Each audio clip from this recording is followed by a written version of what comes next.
Katharina was just quoting Carl Gustav Jung, and today is the 6th of the 6th month, which 1961 was the, so it's the anniversary of Carl Gustav Jung passing away.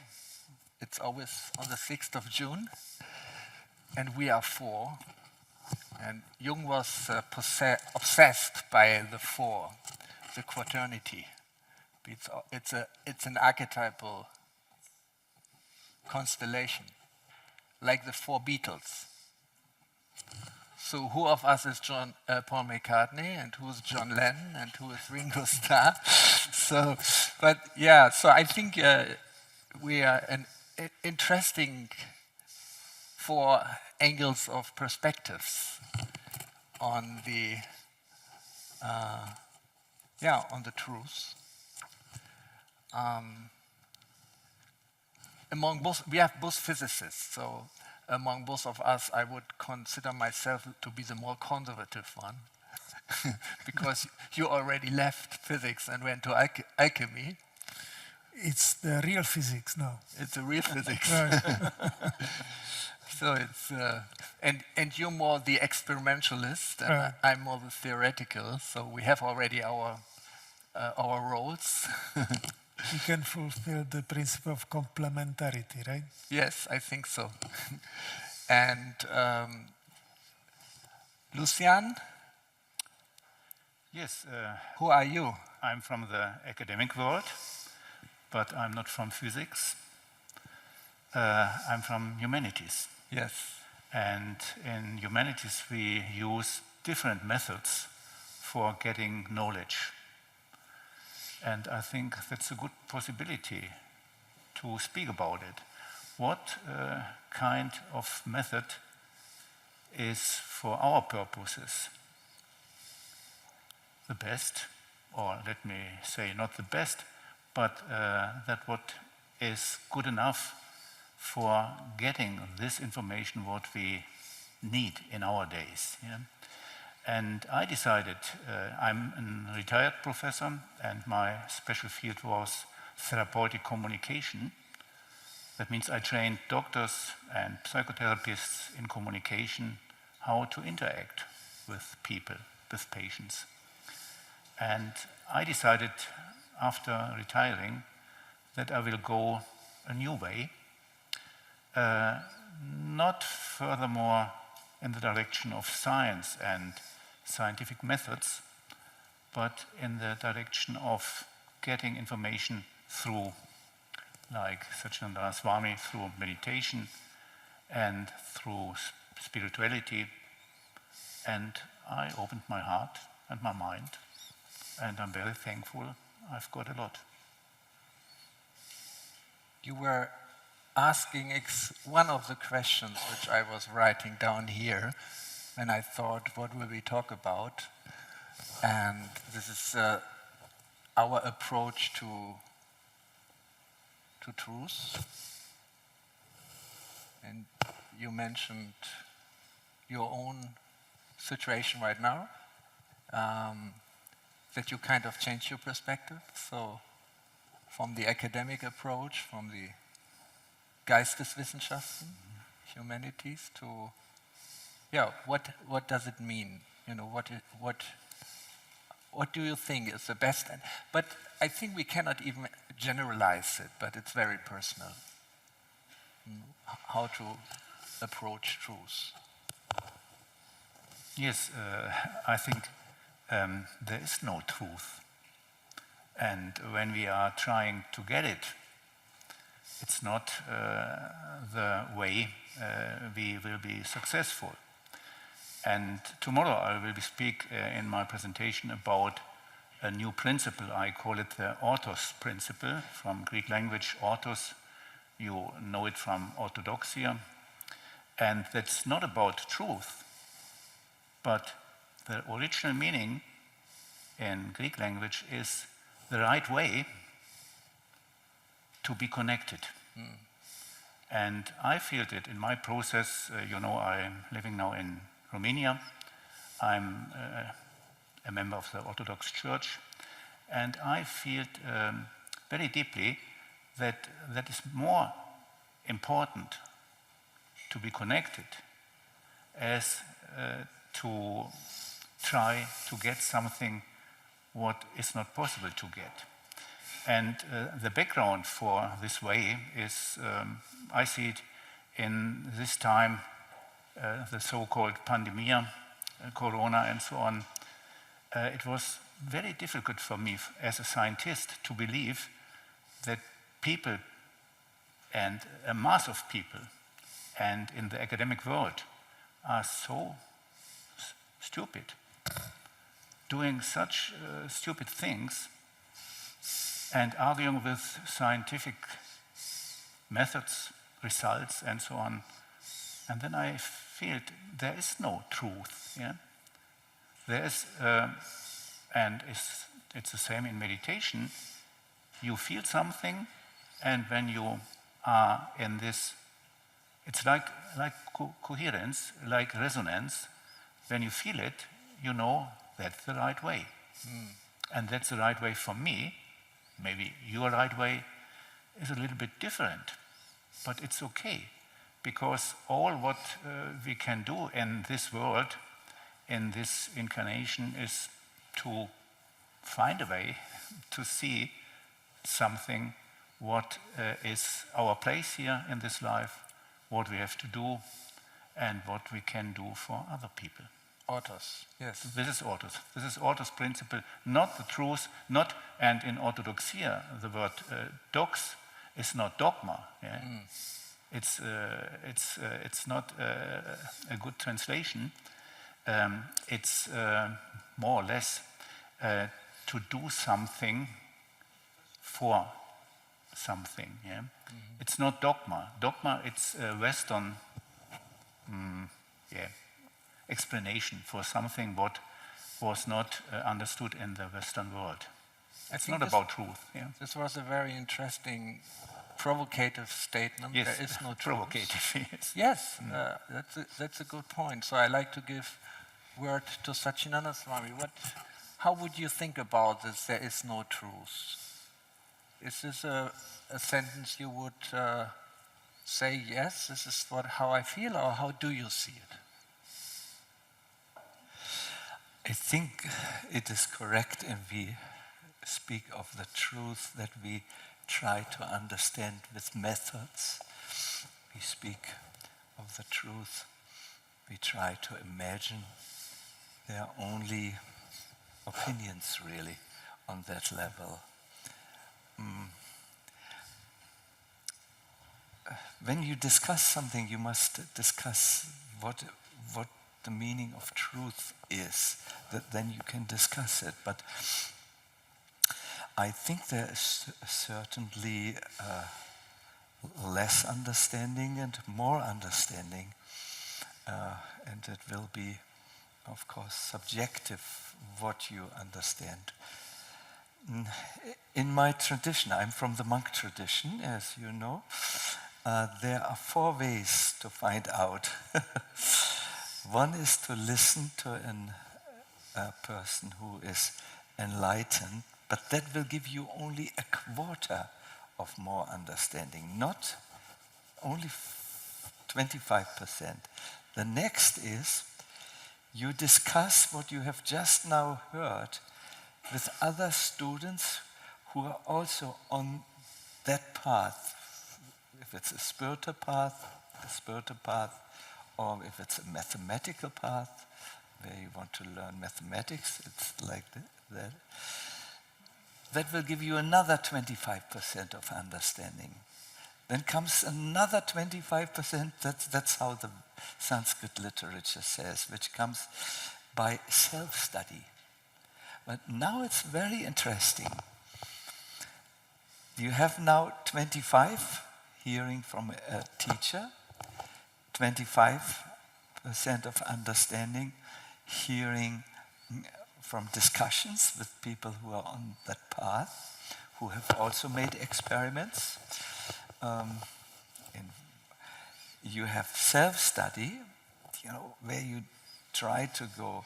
But another 25 is still missing. And that 25% comes within time. Time, we need time. Time where we mature as human beings, like mangoes, apples, cherries, who come to their full potential over time. I know our Lucian. Lucian has now arrived in his life journey in Romania. Before, he was in other stations in his life journey, had other understandings, perhaps not others, but now it's more complete, perhaps. No? So time we need. So, Jan, what are you looking for in your work? Are you looking for truth? You know, as you mentioned, I am probably the most radical here in this group, you know, so I don't, you know, I realized some while ago that there is a truth, that there is no truth, right? The truth is that there is no truth. And I really think that you also, I would like to react, you said that you somehow went off the scientific path. I think there is in general, very huge misunderstanding what the scientific methods is, you know. Nowadays, many people are confusing that the science is about searching or seeking the truth, and that's, to my opinion, not the case. Science is a language, right? That's the way how to communicate discoveries or, you know, progress. Mathematics doesn't have any truth either, right? It provides always the framework, and within the framework you can argue whether this is correct statement within that framework or not, but that's it. There is no absolute truth either, right? My personal point of view is that the objective world is an illusion, is a computer simulation. It's really the simulation, because I can see that the majority of our reaction, the way how we perceive the reality, is an algorithm-based observation. We react automatically, we calculate automatically, we behave automatically, and this I call the matrix.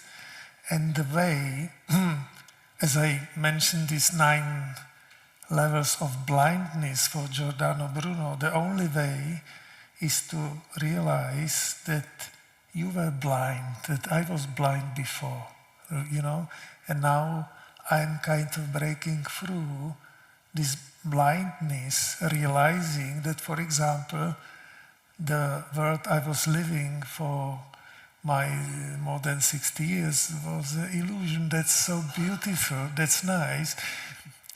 And back to the science, you know, if we take the scientific methods as methods of communication, right, and not about some absolute truth, and so it's so enlightening. You can do so many nice things, as I realize in our laboratory.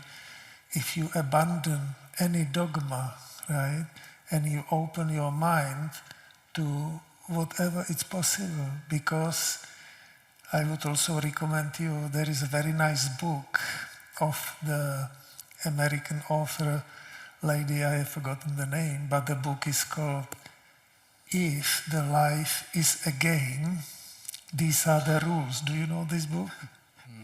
It's so beautiful, because one of the most deep wisdom I learned is that I spent more than 30 years using the largest, biggest equipment in the world to study who am I, right?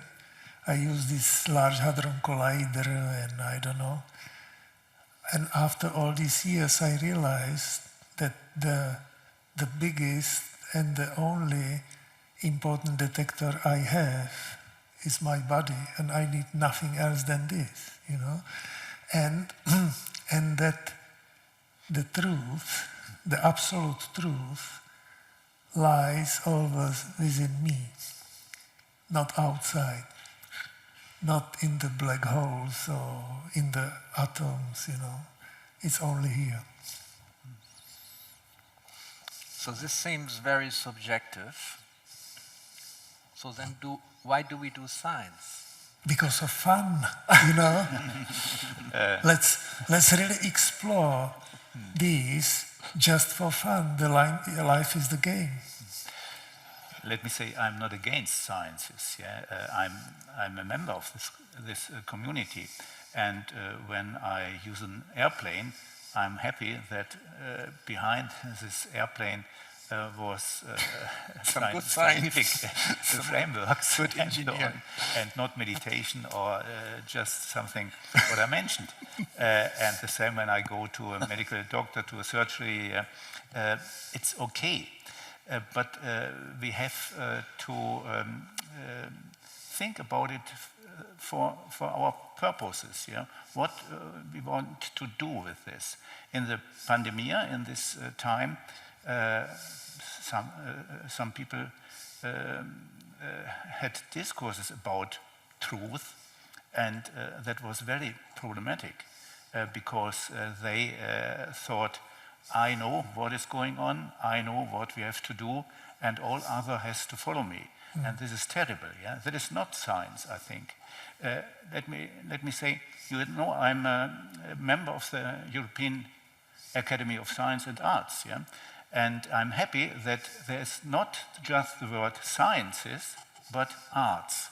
And this is my field, humanities. And in humanities, we use two different types of methods. We have, of course, as in natural sciences, so-called quantitative methods. And I like mathematics, of course. I think it's very important, even in music. You know it from my work. But quantitative methods are going to think in matters of statistics. Yeah? You want to say something, and for constructing airplanes, it's very important. Yeah? You have to do this job. It's indeed important.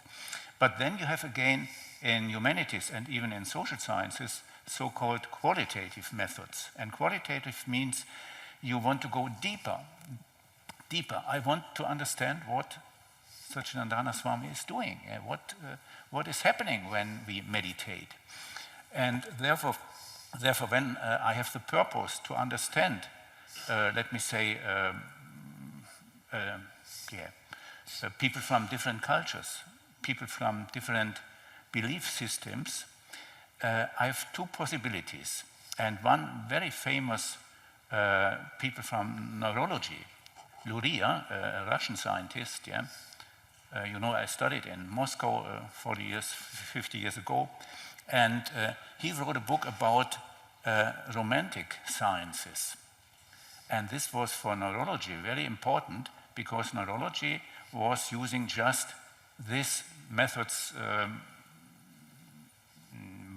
on the basis of statistics, mathematics, and Luria argued we have to understand in neurology people with diseases, and he wrote a book about one patient, 700 pages. Yeah? And that was the beginning in medical sciences to do something on the basis of qualitative research. And later in United States, we have the same development in humanities, in psychology. You know Castaneda. Castaneda, in his PhD dissertation, argued that we have two kinds for getting information in situations when we don't know what is going on. The one method is so-called ethic, and the other is emic. It comes from linguistics, phonetics and phonemics, two different things. Yeah? And ethic means, as a researcher, I see, for example, people in the field of shamanism. I don't understand nothing, what is going on there. And with this ethic type of research, I'm looking, I'm writing down something, and maybe I make an interview, and maybe I take photographs. I want to describe it in an objective way. And this is okay. You get some information, but you don't understand what is shamanism.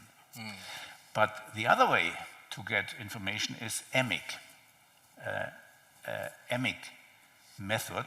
And emic means I go in. First person experience. Yes, first person experience. I will be a part of this community.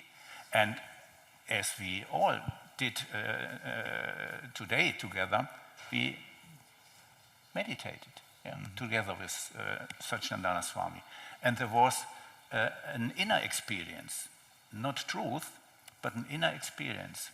And for understanding things what we can't understand, like shamanism, it's better, I think, to use this emic way of getting information. For building airplanes, okay, the ethic method is better. Yeah? I think airplanes are a good example because they have a very clearly defined trajectory within space-time. So they are objects appearing in 4 dimensions, very clearly defined. They are not quantum objects being here and suddenly over there. It's highly improbable with this size. And, in the picture which I was drawing in the morning, we are physically a projection from a deeper reality. We are psychologically, in our empirical consciousness, also a projection, and even in our identity. So a part of this projection, and this is very interesting if you apply this Mother equation, which I showed today in the morning, and then you take the eigenvalues of the Witten-Laplace operator, you will find 4 very flat eigenvalues which appear as space-time. So a part of the projection can be described in x, y, z, and t. Only a part of the projection. Another part, appears as inner experience and so on. But I think this part of the projection which appears in these 4 dimensions, then engineering and objectifying science.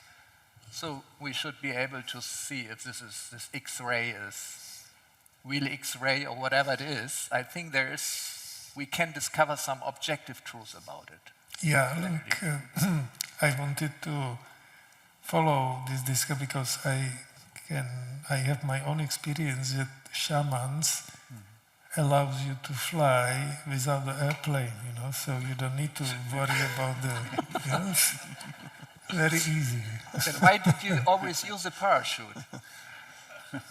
It's fun, No, I'm just stretching it a little bit, right?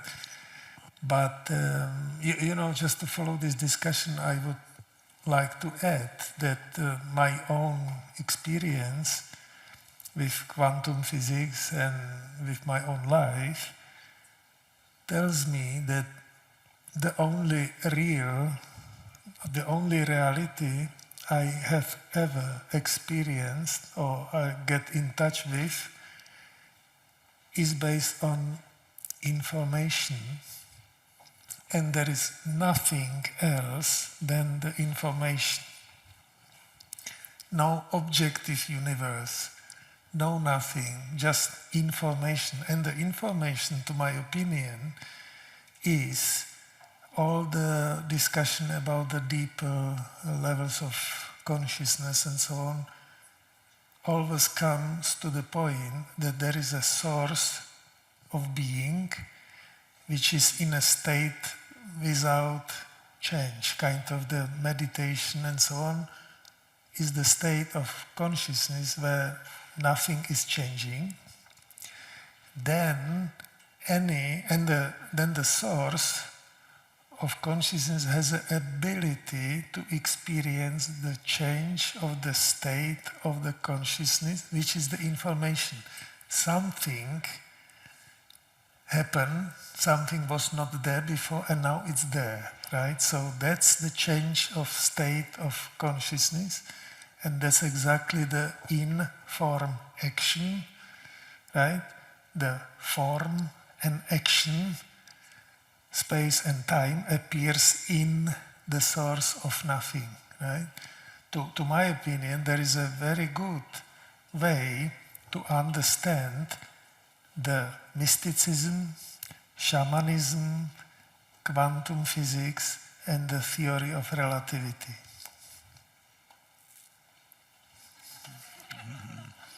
Thank you.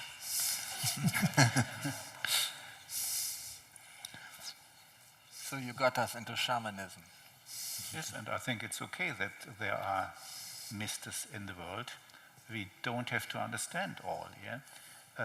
But is this not all under the influence of molecules like DMT and other, which we take either by some holy plants or which a brain produces itself? No, it's the so-called, you know this concept, local biology or biology of consciousness. You can influence, you have an effort with your consciousness to biology, to biological processes. And therefore, you know, Friedrich Schiller, this famous medical doctor 200 years ago and poet in German language, said, es ist der Geist, der sich den Körper baut. It's your mind what is constructing your body. And it was the same what Sacinandana Swami mentioned, yeah? That diseases and all these things we don't like come through our consciousness. Yeah? Yeah. And we have to do something to clean it up. Yeah. Yes, this is really, if I may contribute to this, we often forget that it's the mind which creates our world, the world of our experience, and we need to work on them in the mind. In India, they tell this story, I will abbreviate it. There was a pious Hindu who went to take his bath in the Ganga, and as he was ending his bath, he was taking 3 sips of the Ganga water, and when he did the third, he saw a tadpole. You know, that's a little frog, an unborn, you know, it looks like round, and it has a little tail, and it goes like this. So he was drinking the tadpole, and he was thinking, oh no, I have come to Mother Ganga, the holiest of places, and I have become a meat eater. I have eaten a tadpole, and he was so disturbed. He went out of the Ganga and started to waste away. He was actually dying on the banks of the Ganga, and people came to him and asked him what was wrong. And when he told them, they said, "Be happy. There are no tadpoles in the Ganga. There are no small frogs in the Ganga. They can't stay here. You're dying because of an illusion." But it was so strong in him that he died until a saint came and said, "What's wrong?" And the people told him. And then the saint said, be intelligent. He said to someone, "Be intelligent, you sick man. Just vomit. And if the tadpole is still alive, then you have not become a meat eater." So when he started to go into the process of vomiting, the person to whom he said psst, psst, psst, psst, had come back, and the saint took a little cup which the person gave him, and when the man was then he took from this little cup a little living tadpole and threw it in without the person seeing it, the sick man seeing it. He said, you have not killed anyone. See, happily, or perhaps unhappily, the tadpole is swimming in your liquid. Now, just go bring it to the next pond so that you can save his life. Don't throw it in the Ganga. It will die in the Ganga. There are no tadpoles in the Ganga. But he couldn't hear the irony. He had killed himself because of his mind, and he was healing because of his mind. And I believe, really, in my life as a practitioner of spiritual life, I have stopped to be religious. I don't believe like a religious person believes. I have started more and more to become spiritual. That is, I'm interested to purify my heart, purify my awareness, my consciousness, and then I will see things not with the mind. Even the religious person, in my mind, believes something in his mind, some concept, some idea about God, which is maybe very wrong. So it starts here. I'm with a radical Jan who thinks everything is in here.